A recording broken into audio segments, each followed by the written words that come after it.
kung alam ng mga manggagamot na ako may sakit na ganyan, sigurado magpagpagamot ako. Pero kung ako papasabihin sa akin na ako'y nag-aswang o nag-ano na sa mga hayop, naging aso, naging pusa. Nestled in the heart of the Philippines lies a town cloaked in mystery and surrounded by whispered legends. For centuries, this enigmatic place has been the subject of haunting tales, recounting the presence of evil entities concealed in darkness, awaiting the cover of night to unleash their true nature. These creatures are mysterious and frightening, striking fear into the hearts of many. In this place, reality blurs with terrifying tales, and the distinction between myth and truth is obscured by the eerie twilight.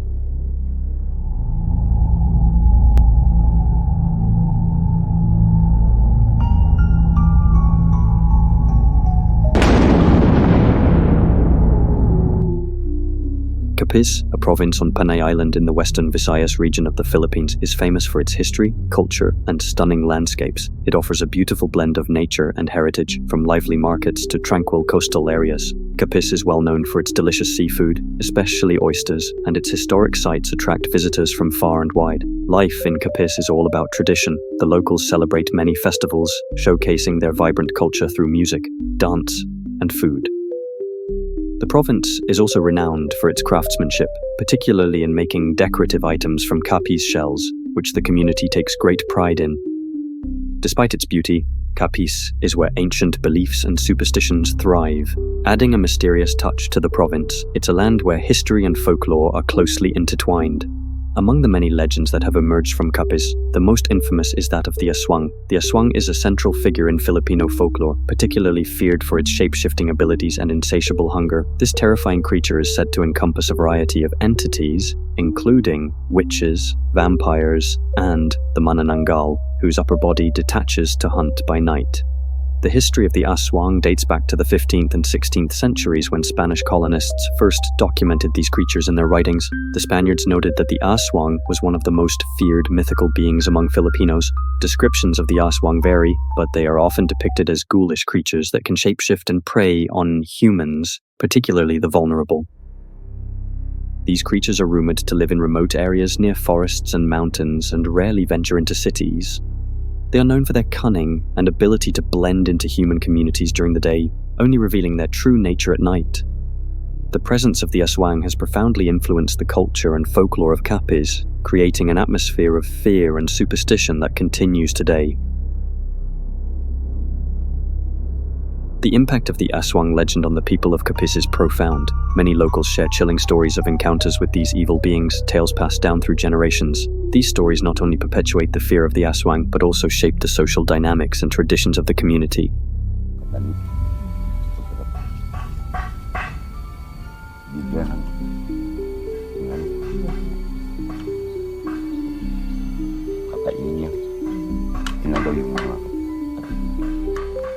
Ginagawa ng kapatid niya yung... Hindi na agaw. Nakasubos yun. Ito si Aling Upeng. Pero yun ho bang manok, buhay yun? Buhay. Nakatali. Kasi grabe. Parang aso. One of the most chilling urban legends tied to the Aswang myth is that of Maria Labo. According to the tale, Maria Labo was a loving wife and mother from Capiz who decided to work abroad to provide for her family. She became a caregiver for a vampire, unknowingly consuming his blood over time. This transformed her into an Aswang. Upon returning home, Maria's behavior became increasingly erratic. One fateful night, her husband returned home to a horrifying discovery. Maria had prepared a meal from the flesh of their son. Enraged and devastated, her husband attacked her with a knife, leaving a deep scar on her face. From that day forward, Maria Labo became a feared figure, believed to wander the Philippines in search of her next victim. The legend of Maria Labo has been widely circulated, inspiring radio dramas and even a film. It has become a modern cautionary tale, blending elements of ancient superstition with contemporary fears. The Aswang phenomenon has deep roots in the history and culture of the Philippines. These terrifying creatures' origins can be traced to various societal and psychological factors. For instance, Spanish colonists used the Aswang myth as a tool for control. They demonized local practices and beliefs to impose their Catholic ideals, portraying female spiritual leaders and healers known as Babilans as witches or Aswangs.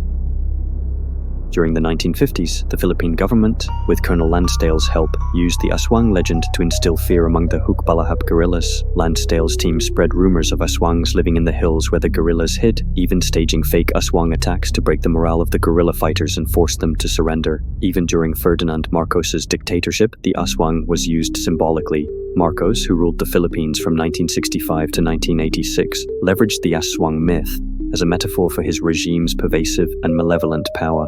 Political opponents and dissidents were often silenced through fear and violence, with the Aswang symbolizing the regime's oppressive grip on the country. The myth of the Aswang isn't limited to the Philippines. Similar stories can be found in neighboring regions that the Spanish did not colonize. In Malaysia, the penanggalan is a terrifying creature that separates its head and entrails to hunt. In Indonesia, the layak and kuyang, known for their shape-shifting ability, instill fear in villagers. Meanwhile, Thailand and Cambodia have their versions, the kresu and ap, which are said to float through the darkness with disembodied heads, seeking victims. These uncanny similarities suggest a shared origin, possibly deep within the ancient Austronesian cultures that spanned much of Southeast Asia.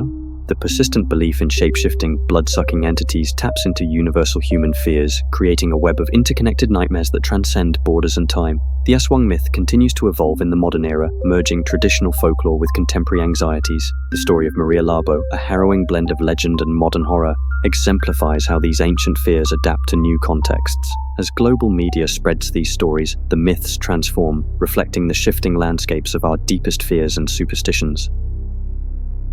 The Aswang phenomenon is not just a tale of fear and superstition, it has real-world implications and impacts on the people of Capiz. The myths surrounding the Aswang have led to a deep-seated stigma, with the province often unfairly labelled as the home of these mythical creatures. This stigma has social and economic repercussions, affecting how the outside world views Capiz and its residents. These myths were documented as far back as the Spanish colonization of the Philippines, where the Aswang was noted as one of the most feared entities. The evolution of the manananggal, for example, reflects changes in societal attitudes. Initially described as a creature whose head and entrails detached, it later became known for separating at the waist, symbolizing the control and suppression of women's sexual freedom by the Spanish colonizers. The manananggal is a beautiful maiden by day but transforms into a fearsome predator by night. Modern science has also shed light on the origins of the Aswang myth. The condition known as X-linked dystonia Parkinsonism, XDP, or lubag, is a severe neurodegenerative disease that affects many men in the Visayan region, particularly on Panay Island. It used to be called dystonia of Panay. Panay in reference to Panay Island in the Philippines. Patients with XDP would get repetitive, twisting, uncontrolled contractions of opposing muscle groups. That's why the local name is also, one of the local names is lubag. If you translate it in English, it means twisting, muscle twisting, lubag. Specific is it to Panay? I think the 500 or so reported cases worldwide, all of them, I think, can be traced to the Philippines and to Panay Island in particular. I mean, people visiting these islands, foreigners, Spaniards, Americans, couldn't even also themselves explain, this transforming person, when in fact the person is not really transforming, but is afflicted. This disease causes uncontrollable body movements and severe physical deformities, which could easily be mistaken for signs of an Aswang transformation. The symptoms of XDP, such as distorted body shapes and uncontrollable movements, have contributed to the fear and superstition surrounding these mythical creatures. The stigma associated with being labelled an Aswang has led to significant social isolation and discrimination for those affected by XDP. Families often hide afflicted members to avoid social ostracism, further perpetuating the myth and its associated fears. For the people of Capiz, the label of being the hometown of Aswangs is a double-edged sword. While it attracts curious tourists and thrill seekers, it also casts a long shadow over the province, affecting its social and economic fabric. In 2004, a group of young professionals in Roxas City, Capiz, formed Dugo Capiz Non Inc. Their goal was to promote Capiz as a tourist destination and to dispel the negative Aswang stigma. To achieve this, they launched the annual Aswang Festival, which quickly became a huge success. The festival showcased local businesses' handicrafts, food and services, and hosted educational symposiums about local history and the origins of the Aswang myth. The streets of Roxas City were filled with people eager to witness the parade of mythical creatures such as the Tikbalang, wak-wak, and kapre. The festival brought significant business to local enterprises, and many reported year-long improvements in their trade. However, the festival only ran for 3 years, ending abruptly in October 2006.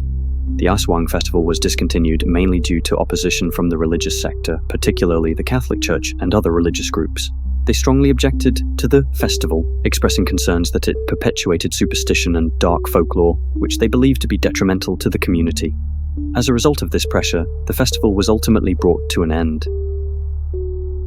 Despite facing significant challenges in reshaping public perception, the people of Capiz remain resilient. They continue to find new ways to share their rich heritage with the world, emphasizing their strengths beyond the shadow of the Aswang myth. Efforts to redefine Capiz's identity include promoting its vibrant art scene, culinary delights, and picturesque landscapes. By focusing on these positive aspects, the community aims to attract visitors who can appreciate the full spectrum of what Capiz has to offer. Capiz is determined to redefine its identity, balancing the allure of its dark legends with the brightness of its cultural and natural treasures. By embracing both the myth and the reality, the people of Capiz aim to paint a fuller, richer picture of their province for the world to see. I hope you enjoyed exploring the enchanting legends of Capiz and the intricate tapestry of Philippine folklore. If you found these myths and mysteries captivating, remember to show your support by liking and subscribing for more content. Thanks for watching.